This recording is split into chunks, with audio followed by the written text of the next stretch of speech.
लेखन, अभिनय, दिग्दर्शन, सिनेनाट्य निर्मिती, सूत्रसंचालन या क्षेत्रांवर आपली अनोखी छाप सोडल्यानंतर आता महेश मांजरेकर यांनी डिजिटल जगात पाऊल ठेवले। वॅको सॅनिटी या नावानं त्यांनी स्वतःचं यूट्यूब चॅनल सुरू केलं असून यामध्ये वैविध्यपूर्ण आणि विचारप्रवर्तक आशयाची मेजवानी प्रेक्षकांना मिळणार आहे। वॅको सॅनिटी असं नाव का, याविषयी मांजरेकर यांनी सांगितलं की लहानपणी मी एक चांगला क्रिकेट खेळाडू होतो, आताही खेळतो। तेव्हा मी कोच रमाकांत आचरेकर यांच्याकडे शिकायचो। त्यांनी मला सांगितलं होतं की तू किमान रणजी ट्रॉफी तरी खेळशील, पण मी अचानक क्रिकेट सोडलं तेव्हा मला लोक म्हणाले तू डोक्यावर पडला आहेस का।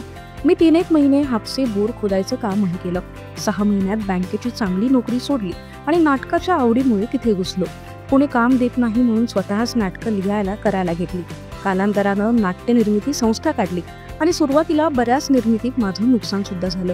त्यानंतर सिने क्षेत्रातही धडपडू लागलो, पण माझा वेडेपणा सुरूच राहिला। वेगवेगळं काहीतरी करतच होतो। मध्यंतरी मी सुखी नावाचं रेस्टॉरंट सुद्धा सुरू केलं आणि मधल्या काळात मी बिग बॉस मराठीचं सूत्रसंचालनही चांगलं करायचो। हे सर्व माझ्या कामाप्रती असलेला वेडेपणा प्रतिबिंबित करणारं वॅको सॅनिटी असं हे नाव आहे। वॅको सॅनिटी हे चॅनल म्हणजे मनोरंजनासह विचारांची देवाणघेवाण, हास्याचं उदान आणि वैचारिक चर्चांचं व्यासपीठ सुद्धा आहे।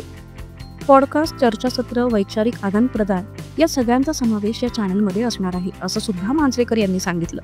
त्यांनी नेहमीच आपल्या कामातून प्रेक्षकांशी संवाद साधण्यावर भर दिला आहे आणि वॅको सॅनिटीद्वारे ते हा संवाद आणखी सखोलपणे साधण्याचा प्रयत्न करणार असल्याचं सुद्धा त्यांनी सांगितलं।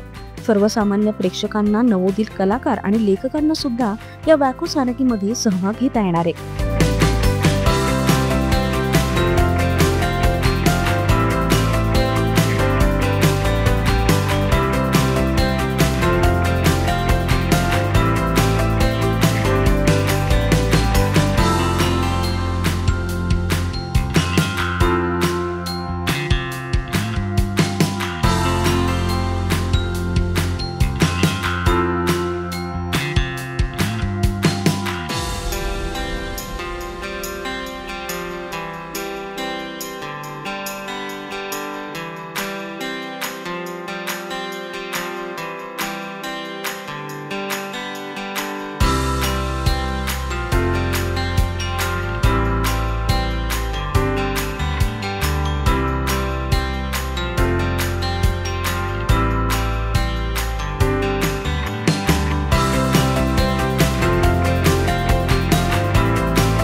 रसिका हो, कलाकृती मीडिया म्हणजे मनोरंजनाची लयलूट।